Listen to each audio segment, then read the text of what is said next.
Le mensuel, à un moment donné, j'ai envie de vous dire, c'est j'arrive sur le mensuel, il y a des priorités. Voilà, je suis nu dedans.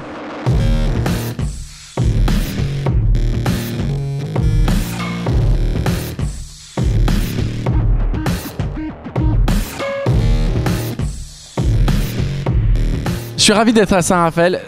En fait, ça fait vraiment du bien de sortir de Paris. Et puis, ce festival, il est quand même super familial. Les gens, on sent qu'ils le font par amour.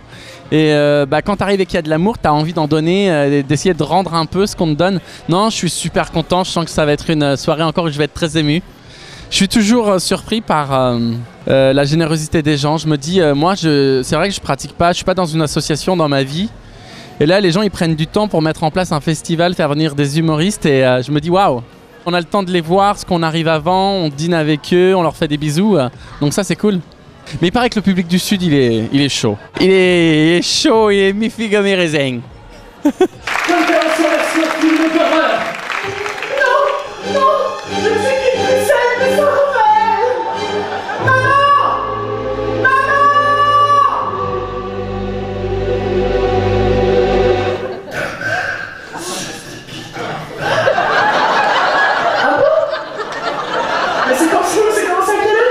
Il y a une première version en 2013, il a été complètement réécrit en 2014. C'est-à-dire qu'au départ, je ne savais pas ce qui faisait mon identité. Donc j'ai joué un premier spectacle qui était un espèce de pot pourri de plein de choses. Je suis allé le jouer à Avignon en 2013 et après j'ai totalement réécrit. Et depuis un an, il est sur sa vitesse de croisière.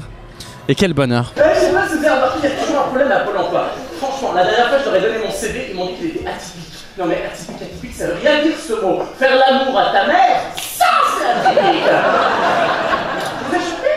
Vous savez que chez moi dans le Nord, c'est une tradition. Maman, t'as 5 minutes, bim, une cartouche. Mais bon, ça, c'est pas écouter. On va se faire chier.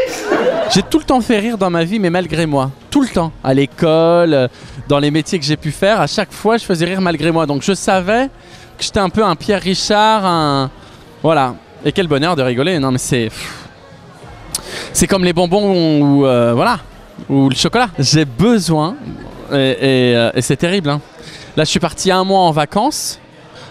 Au bout de 2 semaines, j'en pouvais plus. Je faisais rire tout le monde, quoi. C'était terrible. J'arrivais pas à me canaliser. C'est une rencontre, l'humour. C'est-à-dire que si j'ai des gens qui n'ont pas envie de rigoler, j'arriverai pas à les faire rire. Je vais les amener à les faire sourire, mais c'est une rencontre. C'est une rencontre. Après, quelqu'un qui n'a pas envie de sourire, je vais aller lui faire un bisou. Et quand on est touché, on sourit enfin. Vous savez, c'est comme quand on tombe, qu'on est enfant, on pleure et on va voir notre maman ou notre papa, il nous fait un bisou imaginaire et on est persuadé que ça vient de nous guérir. On a juste besoin d'y croire. Je crois qu'il faut y croire aujourd'hui. Il faut croire en nous, il faut croire qu'on est profondément les mêmes. Oui, pardon, vous êtes mon nouveau conseiller, enchanté. Si j'ai un CV, bien sûr j'ai un CV, sinon j'aurais pas un sac à dos. À un moment donné, il faut connecter les fils aussi. Là, il n'y a pas la lumière partout apparemment. Je dis ça, c'est rien. Attendez, oui. Un CV, il est dans mon sac à l'instant, juste. Le spectacle, il est né parce que je suis à Pôle emploi et qu'un de mes conseillers me dit dans la vie, on est amené à faire 7 métiers, donc vous savez, il ne faut pas trop réfléchir.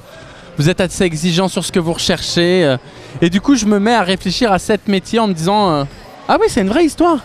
La base, elle vient vraiment de ça et j'écris une 15aine de métiers, des choses fantasmées, puis des choses où je me dis tiens, je me verrais vraiment pas faire ça et je vais les tester. Et dans toutes ces expériences, je me dis mais c'est incroyable en fait. Parce que là où je pensais être en échec, je kiffais. Et là où je pensais kiffer, j'étais en échec. Je me suis dit mais en fait, je suis plein de clichés, je suis plein de... Donc il faut faire les choses. Et c'est pour ça que j'ai voulu faire ce spectacle pour dire aux gens en fait, on ne se connaît pas tant qu'on n'a pas fait. Donc moi je dis... faites le maximum de choses parce que de toute façon, quand on fait, on apprend des choses et on peut aussi apprendre qu'on n'aime pas, mais c'est déjà quelque chose d'important. Et je pense que la curiosité, c'est pas un vilain défaut. Allez les filles, on se met en place. On me suit. Devant.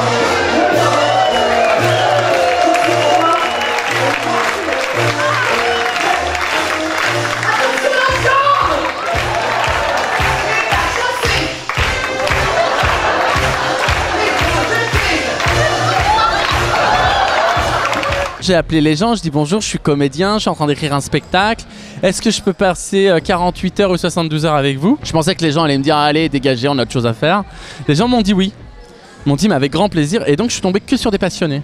GIGN, caissier, prêtre, surveillant de baignade, boucher. Et j'ai rencontré des gens qui me disaient pourquoi ils étaient contents de se lever le matin. Et ça, c'est génial. J'avais envie de me connaître et de savoir si j'étais ce que je pensais de moi ou si j'étais autre chose. Et quand vous faites le métier de prêtre et que vous testez 3 jours dans un monastère, vous apprenez des choses de vous. Vous rencontrez des gens qui pensent autrement. Et du coup, il y a débat. Et dans ce débat, il y a plein d'interrogations. Puis ça fait son petit bonhomme de chemin. Et ça, c'est top. Début du mime.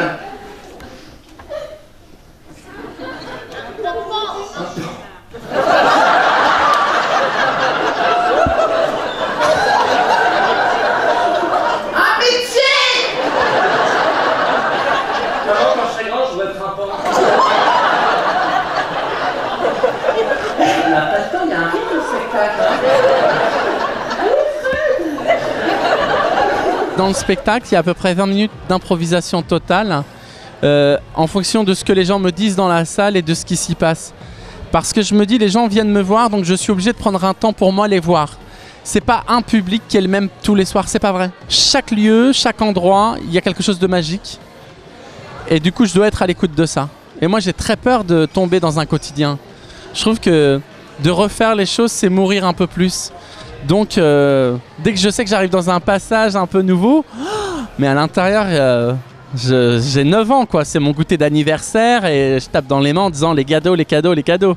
Donc non, j'adore ça. Fred, à partir de maintenant, tu n'es plus Fred, tu vas devenir un prince, tu vas être un très très bien. Et moi, je vais jouer le rôle de la princesse, d'accord? Je vais voir quelque chose qui va mettre ma vie en danger, et là, tu devras me donner un baiser qui me donne force et vite.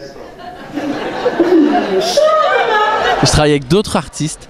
Je crois que c'est important d'être dans l'ombre pour savoir aussi regarder l'autre, savoir comment le rassurer, comment le guider.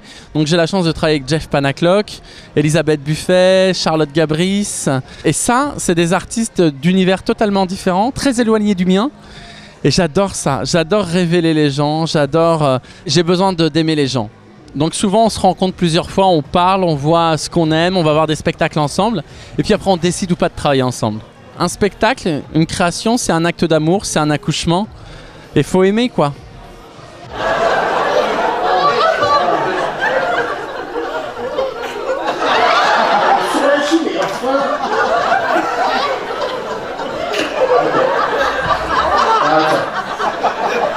Apparemment, on a pas lu les mêmes livres.